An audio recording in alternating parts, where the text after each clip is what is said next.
साक्षी ही कागल विधानसभा मतदारसंघातून पहिल्या फेरी अखेर समरजित सिंह घाटगे जे राष्ट्रवादी शरदचंद्र पवार गटाचे उमेदवार आहेत ते आघाडीवर असल्याचं दिसतंय।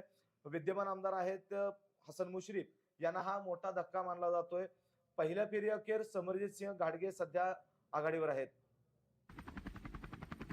काय वाटतंय तुला एकूणच म्हणजे समरजित सिंह घाटगे म्हणजे आता सत्ता त्यांच्या हातात येईल की 25 वर्ष जे चालत आलेले तेच पूर्ण होईल की समरजित सिंह घाटगे यामध्ये पुढे जातील? गेल्या 25 वर्षांपासून साक्षी या ठिकाणी हसन मुश्रीफ हे आमदार आहेत, ते अनेक वेळी मंत्री देखील झालेले आहेत।